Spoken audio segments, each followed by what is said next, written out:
Everyone, हूँ एजे शेख। मारो channel YouTube channel में आपनु स्वागत है। तो विद्यार्थी मित्रों, आज आपणे आपणा विषय अर्थशास्त्र धोरण 12 में पाठ नंबर 5 गरीबी एना विषे प्रस्तावना अने एनु अर्थ समझवानो प्रयत्न करशुं। विद्यार्थी मित्रों, सौथी पहला आपणे प्रस्तावना जोईए तो गरीबी विषे आपणे सामान्य अर्थ केवुं काढता होईए छीए। आपणे आपणी व्यवहारिक भाषा में घणा लोकोने आपणे कहेता होईए छीए कि आ गरीब छे, आ धनिक छे, अथवा एम कहीए छीए कि आना करता आ वधारे धनिक छे। तो आ बधा कन्सेप्ट जे छे आपणी व्यवहारिक भाषा में आपणे यूज करता होईए छीए, परंतु गरीबीनो साचो अर्थ शुं छे? तो गरीबी में शुं जोवा मळे छे कि लोको जीवननी पायानी जरूरियातो जे छे एनाथी वंचित रहे छे। समझो विद्यार्थी मित्रों, पायानी जरूरियातो कई छे? तो आपणे जीवन जीवा माटे मुख्यत्वे कई वस्तुओ जोईए? तो आपने तरत ज अंदाज आवे कि रोटी, कपड़ा और मकान ए जे छे ने ए आपणी पायानी जरूरियात छे, मुख्यत्वे वस्तु छे जीववा माटे। तो पायानी जरूरियातोथी पण अमुक वर्ग जे छे समाज में ए वंचित रहे छे। अने ई पायानी जरूरियात शुं छे? तो एक छे पूरतो आहार। घणा लोको एवा होय छे एने पूरतो आहार मळतो नथी। पछी घणा लोकोने पूरता कपड़ा अने घणा लोकोने सारूं रहेवा माटे રહેઠાણ मळतुं नथी। तो आ जे छे ने ई पायानी जरूरियातो छे। तो समाज में एक एवो वर्ग पण छे कि जे आवी पायानी जरूरियातोथी वंचित रहे छे। तो अर्थ एवो निकळ्यो कि समाजनो अमुक वर्ग जे छे ए पायानी जरूरियातोथी वंचित रहे छे, ज्यारे अमुक वर्ग जे छे एने मतलब कि आ बधी जरूरियातो पूरेपूरी जरूरियातो संतोषे छे। मतलब एक वर्ग एवो साधन संपन्न वर्ग अने एक वर्ग एवो कि जे आवी पायानी जरूरियातो पूरता प्रमाण में एने मळती नथी। तो समाजनी अंदर शुं जोवा मळे छे? आर्थिक असमानता। केवी रीते आर्थिक असमानता? जो जे लोको सुखी छे, जेने आपणे धनिक कहीए छीए, सुखी कहीए छीए, ए लोको तमाम जीवन जरूरियातनी वस्तुओ पायानी जरूरियातो मतलब कि एने पूरता प्रमाण में भोगववा मळे छे। मतलब एनु सारा રહેઠાણ में रहे छे, सारा कपड़ा पहरे छे तथा एनी लाइफस्टाइल जे छे ए सारी छे। एटले एक एवो वर्ग जेने आपणे धनिक वर्ग अथवा सुखी वर्ग कहीए छीए। अने ए सुखी वर्ग सुखी छे एनुं कारण छे एनी आवक ऊँची हशे, ए लोको वधु कमाता हशे। जेम आवक ऊँची तेम एनी लाइफस्टाइल सारी, मतलब ए सुखी जीवन जीवे छे। तो आ जे पायानी जरूरियातोथी वंचित रहनार वर्ग जे छे एनुं कारण छे कि एने पूरती आवक नथी। मतलब कि ए पोतानी पायानी जरूरियातो खरीदी सके एटली आवक कमावतो नथी, एटले ए बधी जरूरियातो अपूरती संतोषे छे। मतलब कि खोराक पौष्टिक आहार नहीं लई शकतो, सारा कपड़ा पहरी नहीं शकतो, अथवा सारो एनी पासे मकान नहीं। तो आवी आर्थिक असमानता कहेवाय। एने शुं कहेवाय? आर्थिक असमानता कहेवाय। तो आने लीधे शुं थाय छे कि व्यक्तिओमां एक तो असंतोष वधे छे, असंतोष वधे छे, एनी मतलब सेटिस्फेक्शन नथी होतुं। पछी बीजाने जोईने ईर्षा पण जागे छे। पछी घणी वखत आवो व्यक्ति जे छे ए स्ट्रेसनो भोग बने छे, अशांति नहीं पण अशांतिनो भोग बने छे। अने एना लीधे शुं थाय छे? वर्ग विहर्ग, अहींया वर्ग विहर्ग जे छे एवी परिस्थिति समाजनी अंदर जोवा मळे छे। पछी समजीए तो मानव विकास अहेवाले 1997 में पोतानो एक अहेवाल रजू कर्यो। एमां शुं कीधुं छे कि आर्थिक विकास करवुं ए साधन छे। मतलब कि आर्थिक विकास शुं छे? साधन छे। कि आर्थिक विकास द्वारा शुं करी शकाशे? तो मानव विकास करी शकाशे। एटले कि मानव विकास शुं छे? ध्येय छे। समझो विद्यार्थी मित्रों कि आर्थिक विकास थी એટલે કે એ સાધન છે, એટલે એ સાધનથી લોકોનો વિકાસ કરી શકાશે, માનવ વિકાસ કરી શકાશે. એટલે માનવ વિકાસ શું છે? ધ્યેય છે, આપણા દેશનું ધ્યેય છે, ગોલ છે, એમ છે. પછી સમજો આયોજનની અંદર ખાસ કરીને 5મી પંચવર્ષીય યોજના, એનો સમયગાળો શું હતો? 1974થી 1979. એ પછીની પંચવર્ષીય યોજના અને એના પછીની પંચવર્ષીય યોજનામાં, મતલબ કે એના પછીની દરેક પંચવર્ષીય યોજનામાં ગરીબીને નાબૂદ કરવા માટેની એક વ્યૂહરચના ઘડવામાં આવી છે, તથા એ ગરીબીને કઈ યોજનાઓથી ગરીબી દૂર કરી શકે એવા પ્રયાસો જે છે 5મી પંચવર્ષીય યોજનાઓથી સતત થઈ રહ્યા છે. હવે આપણે ગરીબીનો અર્થ સમજીએ. વિદ્યાર્થી મિત્રો, ગરીબીનો અર્થ શું છે? તો આપણે ઉપરના જે કન્સેપ્ટમાં સમજ્યા એમાંથી જ આપણને અર્થ મળી જાય છે કે સમાજનો એક મોટો વર્ગ, સમજો બરાબર, કે સમાજનો એક મોટો વર્ગ જે છે પાયાની લઘુત્તમ જરૂરિયાતો સંતોષી શકતો ન હોય એવી પરિસ્થિતિ, એને શું કહેવાય? ગરીબી. પાયાની લઘુત્તમ જરૂરિયાતો એટલે કે રોટી, કપડાં ઓર મકાન પણ જરૂરિયાતો સંતોષી શકતા નથી. એને જ આપણે શું કહીએ છીએ કે આ કઈ સ્થિતિમાં છે? ગરીબીની સ્થિતિમાં છે. બરાબર. તો સમાજનો એક મોટો વર્ગ પાયાની લઘુત્તમ જરૂરિયાતો પણ સંતોષી શકતો ન હોય તો એને આપણે શું કહીએ છીએ? ગરીબ કહીએ છીએ. ગરીબીની સ્થિતિમાં છે એવું કહીએ છીએ. હવે જુઓ કે આવો મોટો વર્ગ જે છે ન્યૂનતમ જીવન ધોરણ એટલે કે ન્યૂનતમ જીવન ધોરણથી પણ નીચું જીવન ધોરણ ધરાવતા હોય છે. એટલે ઓછામાં ઓછું જે જીવવા માટે જોઈએ છે એના કરતાં પણ એ લોકોની લાઈફસ્ટાઈલ કેવી હોય છે? નીચી હોય છે. હવે જે લઘુત્તમ જરૂરિયાતો જે છે એ પણ સંતોષી ન શકતા હોય તો એમ કહીએ છીએ કે સમાજની અંદર શું છે? વ્યાપક ગરીબી છે, અતિ ગરીબી છે એમ કહી શકાય છે. પછી ગરીબી એક સાપેક્ષ ખ્યાલ છે. કેવો છે? સાપેક્ષ ખ્યાલ છે. એટલે કે ગરીબી એ સમય સાથે, સ્થળ સાથે અને સમાજ સાથે એની તુલના કરી શકાય છે.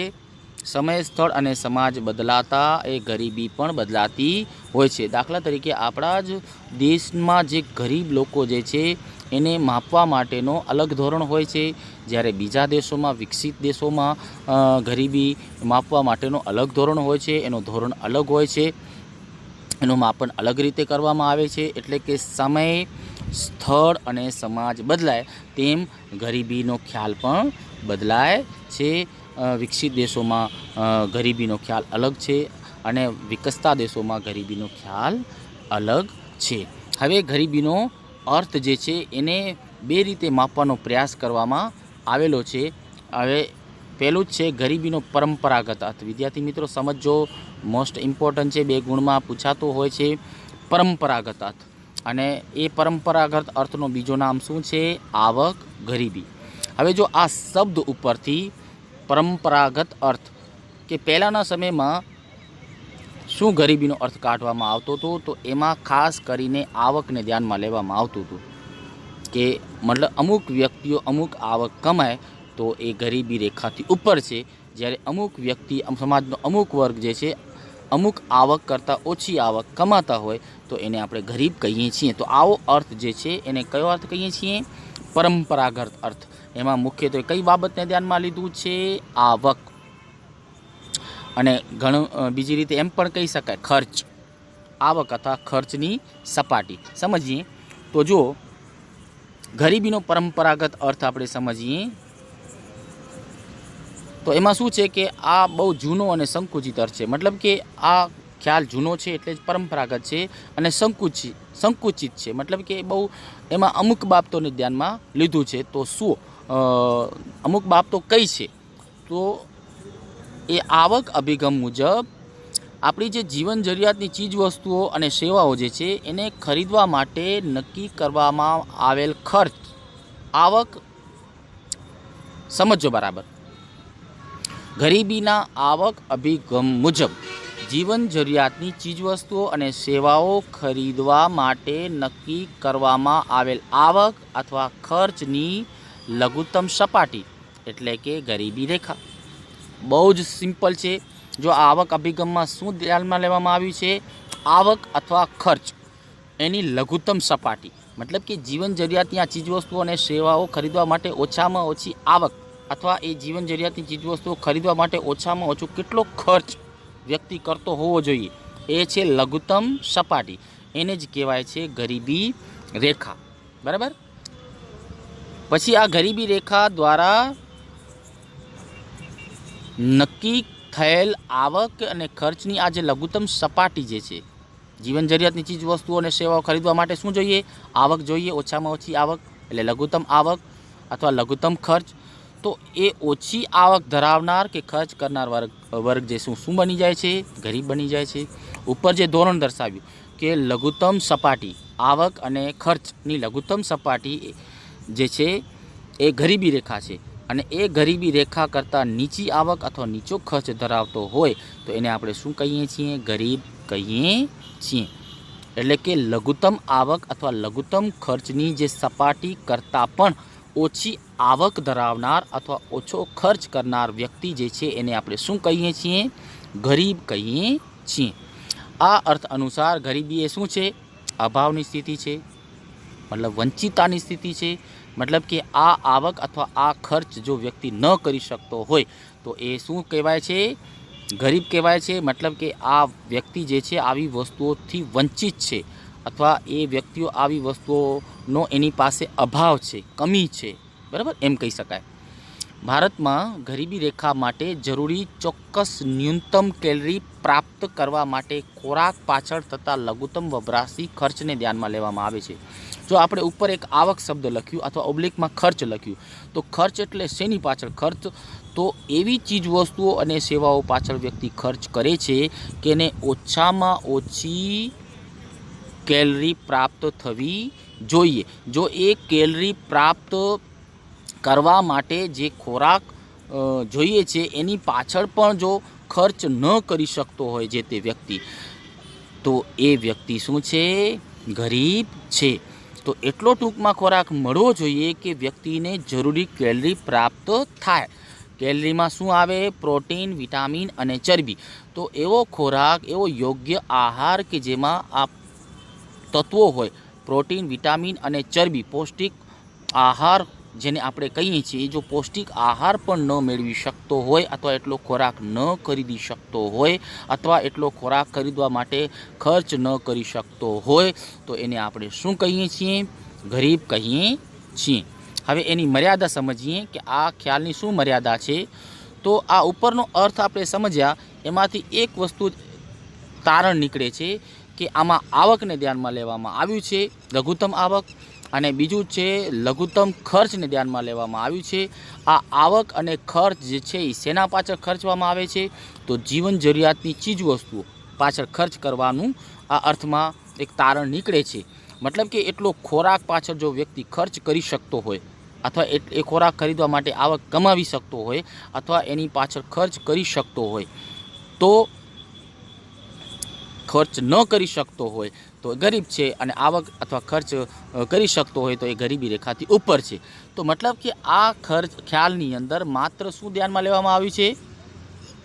ખોરાકને ધ્યાનમાં લેવામાં આવ્યું છે. એટલે તે ફક્ત અપૂરતા ખોરાકની કે ભૂખમરાની સ્થિતિ દર્શાવે છે. જો ખોરાકની અથવા ભૂખમરાની સ્થિતિ માત્ર દર્શાવે છે.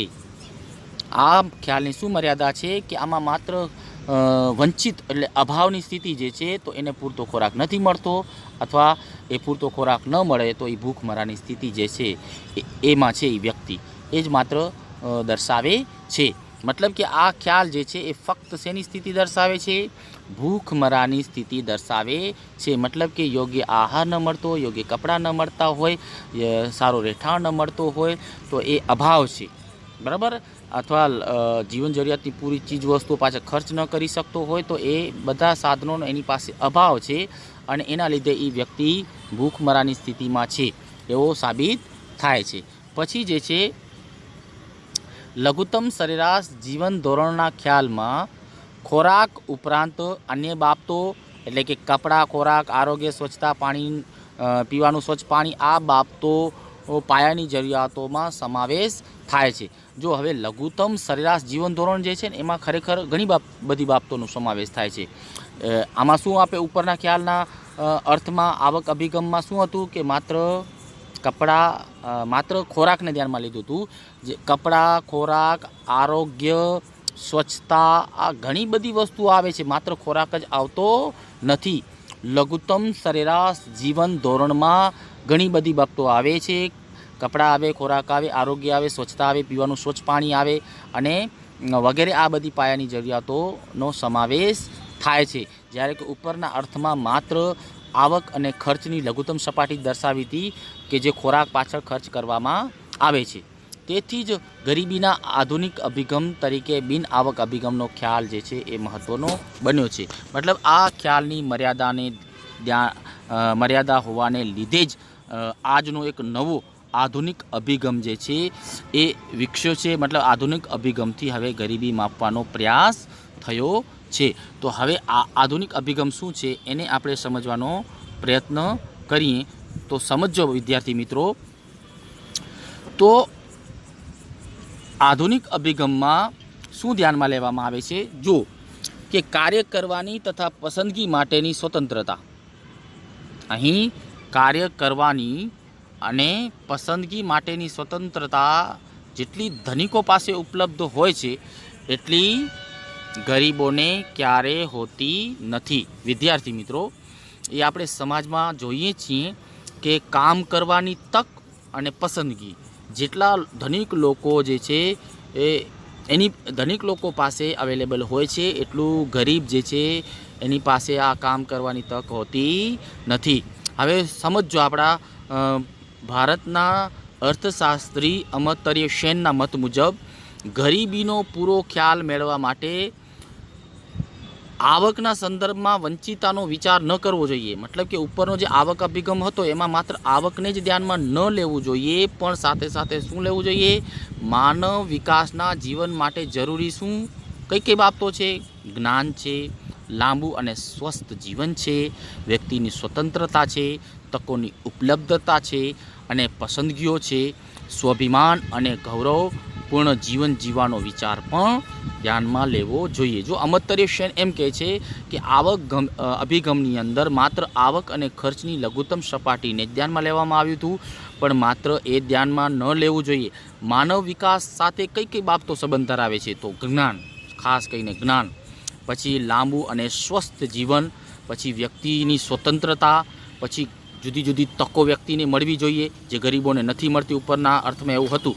પછી સ્વાભિમાન સાથે ગૌરવપૂર્ણ માણસ જીવન જીવી શકે એવો વિચાર પણ ધ્યાનમાં લેવો જોઈએ।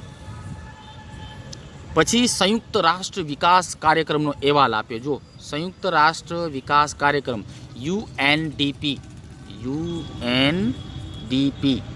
સંયુક્ત રાષ્ટ્ર વિકાસ કાર્યક્રમ એટલે UNDP, United Nation and development programme, એણે બે ખ્યાલ આપ્યા, એક માનવ વિકાસ આંક અને બીજું માનવ ગરીબી આંક। બે ખ્યાલો આપ્યા છે, એમાં ત્રણ બાબતો દર્શાવી છે। જો જ્ઞાન, આરોગ્ય અને સારું જીવન ધોરણ એનો સમાવેશ કરવામાં આવ્યો છે। આ આધુનિક અભિગમ છે કે એમાં માનવ વિકાસ આંક અને માનવ ગરીબી આંક, એમાં મુખ્ય ત્રણ ખ્યાલો: જ્ઞાન પણ મળવું જોઈએ વ્યક્તિને, આરોગ્ય પણ સારું હોવું જોઈએ અને સારો જીવન ધોરણ પણ સમાવેશ થવો જોઈએ। જેમાં જ્ઞાન માટે શું? તો સાક્ષરતાનો દર અને નોંધણીનો દર। જ્ઞાન એટલે સાક્ષરતા। પછી આરોગ્ય માટે શું? તો આરોગ્ય, સારું આરોગ્ય કોને કહેવાય? કે જન્મ સમયે કેટલું આયુષ્ય ભોગવી શકશે। જો સારું જીવન ધોરણ હશે તો લાંબુ આયુષ્ય ભોગવી શકશે, વધુ વર્ષો જીવી શકશે। અને સારા જીવન ધોરણ માટે શું? તો સારા જીવન ધોરણ માટે વ્યક્તિની માથાદીઠ કુલ ગૃહ પેદાશ જે છે એનો સમાવેશ કરવામાં આવ્યો છે। મતલબ કે જ્ઞાનમાં શું હોય? તો સાક્ષરતા, એજ્યુકેટ કેટલો છે વ્યક્તિ, કેટલું અક્ષર જ્ઞાન ધરાવે છે અને એ કેટલા લોકો ભણે છે એને ધ્યાનમાં લેવામાં આવે। પછી સારા આરોગ્ય માટે, તો સારું આરોગ્ય કોઈનું માપવું હોય તો એ શેના ઉપરથી? તો લોકોનું અપેક્ષિત આયુષ્ય, અંદાજિત કેટલા વર્ષો સુધી જીવી શકશે એને ધ્યાનમાં લેવામાં આવવું જોઈએ। અને સારા જીવન ધોરણમાં કઈ બાબતો? લોકો જેમ વધુ આવક કમાવતા હશે, સારી એની માથાદીઠ આવક એટલે કે માથાદીઠ કુલ ગ્રહ પેદાશ જો જે તે વ્યક્તિની સારી હશે, મતલબ કે એની આવક સારી હશે, તો એનું જીવન ધોરણ ઊંચું આવશે અને એ ગરીબી રેખા કરતાં ઉપર હશે. તો વિદ્યાર્થી મિત્રો, આપણે ગરીબીનો અર્થ સમજ્યા. એમાં ગરીબીનો પરંપરાગત અર્થ અને ગરીબીનો આધુનિક અર્થ જે છે એ આપણે સમજવાનો પ્રયત્ન કર્યો છે વિદ્યાર્થી.